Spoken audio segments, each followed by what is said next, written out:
శాఖ మంత్రిగా ఉన్నప్పుడు కృష్ణా నదీ జలాల పంపకానికి సంబంధించి కేంద్రంలో ఉమాభారతి గారి సమక్షంలో కృష్ణా నదీ జలాల పంపకానికి సంబంధించి జరిగిన మీటింగ్కి ఆంధ్రప్రదేశ్ ముఖ్యమంత్రి హోదాలో చంద్రబాబు నాయుడు గారు, తెలంగాణ రాష్ట్ర ముఖ్యమంత్రి హోదాలో చంద్రశేఖరరావు గారు హాజరై 299 టీఎంసీల కృష్ణా జలాలు మాకు చాలు అని సంతకం పెట్టినటువంటి మాట నిజమా అబద్ధం అనేది ఒకసారి హరీష్ రావు గారు చెప్పారు.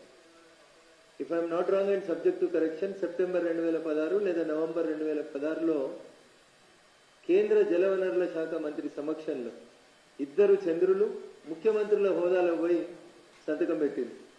ఏమని? తెలంగాణకు 299 టీఎంసీల నీళ్లు చాలని ఇద్దరు, చంద్రశేఖరరావు గారు, చంద్రబాబు నాయుడు గారు ఇద్దరు కలిసి ఆ రోజు సంతకం పెట్టినటువంటి మాట ఎట్లా మర్చిపోతా ఉన్నారు అనేది ఒకసారి హరీష్ రావు గారిని అడుగుతా ఉన్నారు. ఏం చేసిరు మీరు? 2016 నుంచి 2023 దాకా ఈ రాష్ట్రంలో అధికారంలో ఉన్నది ఎవరు? బహుశా హరీష్ మర్చిపోయినట్టున్నాడు. ఆయననే నీటిపారుదల శాఖ మంత్రి. మొదటి tenure of Telangana TRS party ప్రభుత్వ హయాంలో నీటిపారుదల శాఖ మంత్రి ఎవరు? హరీష్ రావు గారు. కృష్ణా జలాల మీద చంద్రశేఖరరావు గారు సంతకం పెట్టినప్పుడు నీటిపారుదల శాఖ మంత్రి ఎవరు? హరీష్ రావు గారు. ఇవన్నీ మరిచిపోయి ఏదో మంచి జరిగినన్ని రోజులు మేం చేసినాం, ఎలక్షన్లు రాగానే కేంద్ర ప్రభుత్వాన్ని తిట్టాలి, బీజేపీని తిట్టాలి, బీజేపీని బదనాం చేయాలి. దుబ్బాకల ఉప ఎన్నిక రాగానే మోటార్లకు మీటర్లు వస్తాయి. వచ్చినాయా మోటార్లకు మీటర్లు? 2020 నవంబర్లో స్టార్ట్ అయింది ఆ పంచాయతీ. 2020 నవంబర్ లోపల పంచాయతీ స్టార్ట్ అయితే ఈ రోజు దాకా ఎక్కడన్నా మోటార్లకు మీటర్లు అనేటువంటి పంచాయతీ జరిగిందా తెలంగాణలో? జరగలేదు. కానీ చెప్పడం ఏం చెప్తారు? ఎన్నికలు రాగానే బీజేపీ తెలంగాణకు అన్యాయం చేస్తుంది, కాంగ్రెస్ పార్టీ రాష్ట్రంలో ఒక ప్రాజెక్టుకి జాతీయ హోదా తెస్తా అని చెప్పింది. మరి 10 ఏళ్ల నుంచి మీరేం చేసిర్రు? గుడిగాడిదల పనులుదో మీరా? మాటలు బాగా వస్తాయి. ఇలా తెలంగాణలో బీజేపీ లేదు, మెదక్లో బీజేపీ లేదు. ఒకసారి దుబ్బాకలో చూపెట్టినాం, రేపు మళ్ళీ మెదక్లో కూడా చూపెడతాం. మేము భారతీయ జనతా పార్టీ ఉన్నదా లేదా? తెలంగాణలో మాకెన్ని సీట్లు వస్తాయి, మీకెన్ని తోలుగుడ్లు వస్తాయి?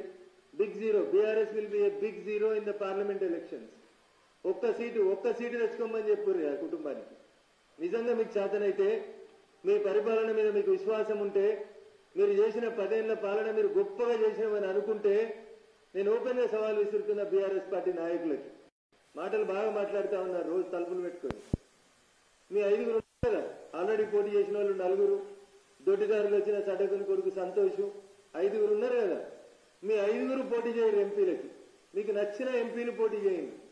ఒక్కటి గెలువరు మీ కుటుంబంలోకి వెళ్ళి. మీ 5 ఇళ్లలో ఒక్కడు గెలువరు కుటుంబంలోకి వెళ్ళి పోటీ చేసి. కేసీఆర్ గారు చేస్తారా, కేటీఆర్ గారు చేస్తారా, హరీష్ చేస్తాడా, కవిత చేస్తుందా, సడకుని కొడుకు సంతోష్ చేస్తాడా, మాకు సంబంధం లేదు. మీ 5 రాండి పోటీలోకి. తెలంగాణ సమాజం ఎదురు చూస్తుంది. మీరు ఎప్పుడు వస్తారా, ఎప్పుడు కర్రు కాల్చి వాత పెడదామా అని.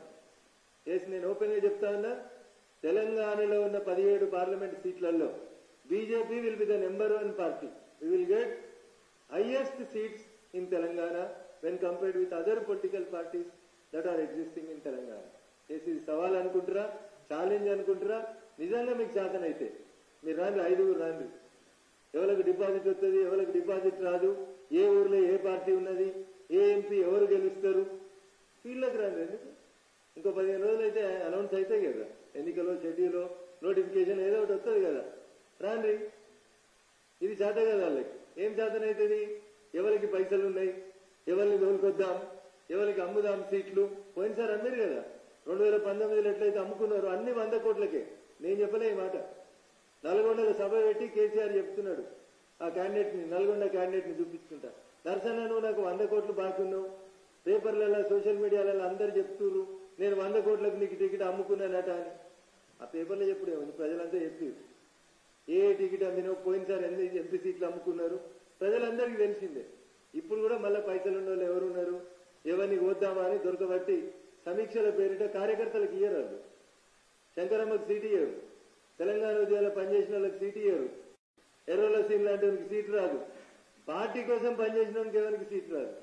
సీటు ఎవరికి వస్తుంది? ఎవరు సూట్ కేసులు తీసుకొని వస్తే వాళ్ళకి వస్తుంది.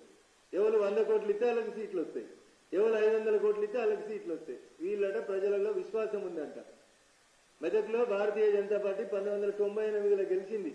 హరీష్ సార్ యాదిగుంచుకో, నువ్వు రాజకీయాలకి రాకంటే ముందే మెదక్ పార్లమెంటుని భారతీయ జనతా పార్టీ 1998లో గెలిచింది. మెదక్లో బీజేపీ ఉందా లేదా చూపెడతారు. మన కామారెడ్డిలో చూపెట్టారు, రేపు మెదక్లో కూడా చూపెడతాం, అంతకుముందు దుబ్బాకలో కూడా చూపెట్టాం. కాబట్టి ఏది పడితే అది మాట్లాడతాం, నోటికి వచ్చినట్టు మాట్లాడుతూ ఉంటాం. ఇట్లాంటి మాటలు మాట్లాడితే అనేది మంచి పద్ధతి కాదు. ఏదో మేమే గలము, మేమే బలము, మేమే దళము ఎవరో రాసిస్తే ఆయన పొట్టి ఆయన వచ్చి మాట్లాడిపోతున్నాడు మీడియా ముందుకు వచ్చి. ఇంకా తగ్గలే ఆయనకు అహంకారం. భూమి మీదకి రాలే ఇంకా కేటీఆర్ అన్నట్టు ఆయన. భూమి మీదకి వస్తే ఆయన ఇప్పుడు ఎంపీకి పోటీ చేయాలి, గెలుస్తాడేమో అప్పుడు మాట్లాడుకోవాలి. ఆయన గలం లేదు, బలం లేదు, దళం లేదు. తెలంగాణకి బీఆర్ఎస్ తోటి ఏం లాభం జరిగింది, బీఆర్ఎస్ ఎంపీలతోటి ఏం లాభం జరిగింది, ఏం చర్చ చేద్దామో చెప్పు. అంబేద్కర్ విగ్రహం కాడికి వస్తారా? లేదు. తెలంగాణ మీరు కట్టిన అమరవీరుల స్తూపం కాడికి వస్తారా? 1968 అమరవీరుల సాక్షి కట్టిన స్తూపం కాడికి వస్తారా? మోడీ గారు రాష్ట్రానికి వస్తే 10 సార్లు ముఖం చాటేసిర్రు. మీరు ముఖ్యమంత్రి హోదాలో ఉండి ప్రధానమంత్రిని కలవడం చాటగాని ముఖ్యమంత్రి మీరు 10 సార్లు ముఖం చాటేసిర్రు చంద్రశేఖరరావు గారు. నరేంద్ర మోడీ గారు తెలంగాణకు వస్తే నేను ఎందుకు గుర్తు చేస్తున్నా అంటే మా మీడియా మిత్రులకు కూడా గుర్తుంటుంది. ఆగస్టు 2016 ఈ దేశ ప్రధాని హోదాలో నరేంద్ర మోడీ గారు మొట్టమొదటిసారి చంద్రశేఖరరావు గారు ప్రాతినిధ్యం వహిస్తున్న గజ్వేల్ నియోజకవర్గం కోమటిబండ అనే ఊరు దగ్గరికి వచ్చారు. వచ్చిన రోజు ప్రధానమంత్రి గారి ముందు కేసీఆర్ గారు మాట్లాడుతూ మాట చెప్పింది, నాకేమొద్దు సార్, నేను వాళ్ళు అడిగినట్టు వీళ్ళు అడిగినట్టు ఈ పైసలు ఆ పైసలు అని ఏం అడగ, నాకు మీ హృదయంలో నాకు ఇంత చోటిస్తే చాలు అని చెప్పిండు చంద్రశేఖరరావు. హృదయంలో చోటు ఇచ్చినాం కాబట్టే గజ్వేల్కు రైలు వచ్చింది, హృదయంలో చోటు ఉంది కాబట్టే పైసలు ఇచ్చినాం కాబట్టే సిద్దిపేటకు రైలు వచ్చింది, రామగుండంలో యూరియా ఫ్యాక్టరీ వచ్చింది.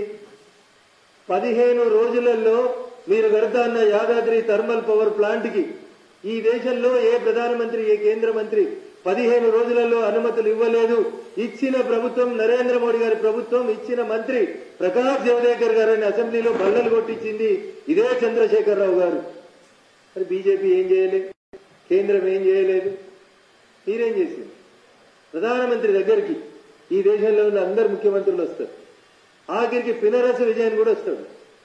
కేరళ ముఖ్యమంత్రి సిద్ధాంతపరంగా మేము రైట్ అయితే లెఫ్ట్ అయిన పినరసి విజయన్ అనే కేరళ ముఖ్యమంత్రి కూడా వస్తాడు. అంతేందుకు మీకు బ్రాడ్నెస్ లేదు. ప్రధానమంత్రి గారు ప్రధానమంత్రి హోదాలో కేరళ రాష్ట్రం త్రిపుర రాష్ట్రం ఎవరు అక్కడ ముఖ్యమంత్రి మానిక్ సర్కార్ అన్నట్టు ఆయనే ఆ రాష్ట్రానికి ముఖ్యమంత్రిగా ఉన్నప్పుడు సిపిఎం పార్టీకి సంబంధించిన ఆయన మానిక్ సర్కార్ ముఖ్యమంత్రి హోదాలో త్రిపుర అభివృద్ధి కోసం రండి సార్ మా కేబినెట్ లో కూర్చోండి అంటే ప్రధానమంత్రి పోయి ముఖ్యమంత్రి మంత్రులతో సహా కూర్చొని త్రిపుర అభివృద్ధికి పనిచేసినటువంటి గొప్ప మనసు ఉన్నటువంటి వ్యక్తి ఈ దేశ ప్రధాని గౌరవనీయులు నరేంద్ర మోడీ గారు. మీ మనసు ఎంత కుచితత్వం, ఎంత చిన్న మనసు మీది. ఈ రోజు దాకా 10 ఏళ్లలో ఒక్క జిల్లా పరిషత్ మీటింగ్కి రాలేదు ముఖ్యమంత్రి, సగం రోజులు అసెంబ్లీకి రాలేదు ముఖ్యమంత్రి. మా కోటెత్తేనే మా ఎంపీలు పోతేనే తెలంగాణ కోసం పార్లమెంట్ లో మాట్లాడతారు. ఎంపీ ఏం మాట్లాడిండు? 2019లో ఎలక్షన్ అఫిడవిట్లలో మీరు అమ్ముకున్న గెలిచినటువంటి ఎంపీలు, మీరు టికెట్లు అమ్ముకుంటే కొనుక్కొని గెలిచిన ఎంపీలు తెలంగాణ కోసం ఎన్నడూ ఏ ఎంపీ మాట్లాడిండో చెప్పుంది. కోళ్ళు అమ్ముకున్నాడు, ఆయన కోళ్ళ పరిశ్రమలు పెంచుకున్నాడు, మందు గోళీలు తయారు చేస్తే ఆయన మందు గోళీలు తయారు చేసుకున్నాడు, రోడ్లు వేస్తే ఆయన బంగ్లాలు కట్టుకున్నాడు, 100 కోట్ల అఫిడవిట్లో చూపించినాడు, 500 కోట్లకు పెరిగిండు తప్ప వీళ్ళకు తెలంగాణ ప్రజలతో ఉన్న పేగుబంధం ఏందో ఒక్కసారి బీఆర్ఎస్ వాళ్ళు చెప్పాలి. చేసిన శంకరమ్మ పేరు కావాలని తీస్తలేను. శంకరమ్మకి తెలంగాణ ప్రజలతో పేగుబంధం ఉంది. శంకరమ్మకి తెలంగాణకి ఒక అనుబంధం ఉన్నది. మలిదశ తెలంగాణ ఉద్యమాన్ని మలుపు తిప్పిన శ్రీకాంతాచారి తల్లిగా ఆమెకి ఎన్నడైనా మీరు గౌరవించిందా? ఆఖరికి ఎమ్మెల్సీ ఇస్తున్నామని అమరవీరుల స్తూపం ఓపెన్ చేసే రోజు 2 గన్మెన్లను ఇచ్చి ఎమ్మెల్సీ ఇచ్చినమని టీవీలలో పేపర్లలో స్క్రోలింగ్ లేయించి అంత గొప్ప అవమానించినటువంటి చరిత్ర టీఆర్ఎస్ ఎలియాస్ బీఆర్ఎస్ పార్టీ. మీకెందుకు వేయాలి ఓటు? మాకే మేమే కొట్లాడుతాం. ఏం కొట్లాడిరు? ఏ ఎంపీ కొట్లాడిండు? ఏ ఎంపీ మాట్లాడిండు? అసలు మీరు బీఫాములు అమ్ముకున్నాక గెలిచిన ఎంపీలలో ఒక్క ఎంపీకి తెలంగాణ చరిత్ర, తెలంగాణ సమగ్ర స్వరూపం, తెలంగాణ అభివృద్ధి మీద ఏమైనా అవగాహన ఉంటే చర్చ పెడుతుంది. బస్సులున్న వాళ్ళు బస్సులు కొన్నారు, మామూలు బస్సులున్న వాళ్ళు ఓల్వో బస్సులు కొన్నారు, లక్ష షెడ్ ఉన్నాడు 5 లక్షల షెడ్డుకు పెరిగిండు. గోళీలు అమ్ముకున్నటోళ్ళు ఇంట్లో 500 కట్టలు అయితే బీరువాలకు దొరికినాయి. గీలు కదా మన ఎంపీలు బాగా మాట్లాడుతారు కదా. ఎన్నడన్నా కేసీఆర్ చెప్తాడా, కేటీఆర్ చెప్తాడా, హరీష్ చెప్తాడా చెప్పాలి. ఎన్నడన్నా కృష్ణా జలాలలో మాకు అన్యాయం అయింది, పాండ్రి పోదాం ఎంపీలు అందరం కలిసి అని ఒక్కరోజు అఖిలపక్షం పిలిచిరా? 17 మంది ఎంపీలను పిలిచి పోదాం పారి ఢిల్లీకి అని ఒక్కరోజు వెళ్ళకపోయారా మీరు? తెలంగాణకి ఇక పలానా ప్రాజెక్టులో అన్యాయం జరుగుతుంది, చలో అఖిలపక్షం పిలువు, మొత్తం 17 మంది ఎంపీలు 9 మంది రాజ్యసభ సభ్యులు అందరం కలిసి ఢిల్లీ పోదాం పాండ్రి, నరేంద్ర మోడీ గారి దగ్గర నేను అపాయింట్మెంట్ తీసుకుంటా. నన్ను వచ్చిర్రా? ఎందుకంటే మీకు ముఖం చెల్లదు. ఎందుకు ముఖం చెల్లదనే పదం నేను వాడుతున్నా అంటే, సాక్షాత్తు ప్రధానమంత్రి హైదరాబాద్కి వస్తే మీరు ముఖం చాటేసిన బాపత్యాలు. పొద్దుగా వస్తే మమ్మల్ని తిడుతుంది దీది మమత ముఖ్యమంత్రి గారు. రాదా? ఢిల్లీకి వస్తే నరేంద్ర మోడీ గారిని కలవరా? వెస్ట్ బెంగాల్కి ప్రాజెక్టులు అడుగుతలేదా? నువ్వు అందుకంటే గొప్పనివా? పినరసు విజయన్, మమతా బెనర్జీ వీళ్ళందరూ వచ్చి ప్రధానమంత్రి గారిని ముఖ్యమంత్రుల హోదాలో కలుస్తలేరా? ఆఖరికి నిన్నడాక కాంగ్రెస్ ముఖ్యమంత్రులు ఎవరు? ఛత్తీస్గఢ్ ముఖ్యమంత్రి భూపేష్ బగల్ పోయి కలిసి వస్తుంది, రాజస్థాన్ ముఖ్యమంత్రి గెహ్లోట్ కలిసి వస్తాడు. ఆఖరి మీరు పొద్దుగా లేస్తే ఎక్కిరిచ్చే రేవంత్ రెడ్డి గారు కూడా ముఖ్యమంత్రి అయినాక పోయి ప్రధానమంత్రిని కలిసి వచ్చింది. ఏం చెప్పిండు రేవంత్ రెడ్డి గారు? సిద్ధాంతపరంగా వాళ్ళు తూర్పు అయితే మేము పడమరా. ఏం చెప్పిండు రేవంత్ రెడ్డి అనేటువంటి తెలంగాణ ముఖ్యమంత్రి గారు ప్రధానమంత్రిని కలిసి వచ్చినాక ఏం చెప్పిండు? ప్రధానమంత్రి గారు నాతో ఏమన్నారంటే, చట్ట ప్రకారం మీ రాష్ట్రానికి రావాల్సినటువంటి ప్రతి అంశం విషయంలో మీరు ఎట్లాంటి భేషజాలకి మొహమాటాలకి పోకుండా రండి, లీగల్ గా మీకు రావాల్సినటువంటి ప్రతి అంశం విషయంలో రాష్ట్ర ప్రభుత్వానికి కేంద్ర ప్రభుత్వం 100% సహకరిస్తా అని ప్రధానమంత్రి గారు అన్నారని తెలంగాణ ముఖ్యమంత్రి ప్రధానమంత్రిని కలిసి వచ్చినాక బయట చెప్పిన మాట. ఇంకో మాట కూడా చెప్పిండు రేవంత్ రెడ్డి గారు తెలంగాణ ముఖ్యమంత్రి హోదాలో. నేను అమిత్ షా గారిని కలిసి తెలంగాణకి ఐపీఎస్లు తక్కువ ఉన్నారు సార్, మాకు కొంతమంది ఐపీఎస్ ఇవ్వండి అని నేను రిప్రజెంటేషన్ చేసి విషయం వారికి చెప్పొస్తే నాకు అదనంగా 9 మంది ఐపీఎస్లని కేంద్ర హోంశాఖ అలాట్ చేసింది అని చెప్పిండు. ఆయన ముఖ్యమంత్రి 45 రోజులు, 2 నెలలు కాలేదు. మరి మీరు 10 ఏళ్ళు అయింది కదా హరీశ్రావు గారు, ఎందుకు వద్దలేరు ఢిల్లీకి? ఎందుకు అడుగుతలేరు భారతీయ జనతా పార్టీ ప్రభుత్వాన్ని? నరేంద్ర మోడీ గారిని ఎందుకు అడుగుతలేరు? ఎందుకంటే మనకు ముఖం చెల్లదు కాబట్టి, ఏది పడితే అది మాట్లాడతాం కాబట్టి, అటగోలు నోరు వారేసుకున్నాం కాబట్టి భారత ప్రధానమంత్రి మీద. అందుకని మీకు ముఖం చెల్లకుండా మీరు పోయింది. మేము భారత ప్రభుత్వంగా నరేంద్ర మోడీ గారి నాయకత్వంలో ఈ దేశం క్లిష్ట పరిస్థితిలో ఉన్న ప్రతి సందర్భంలో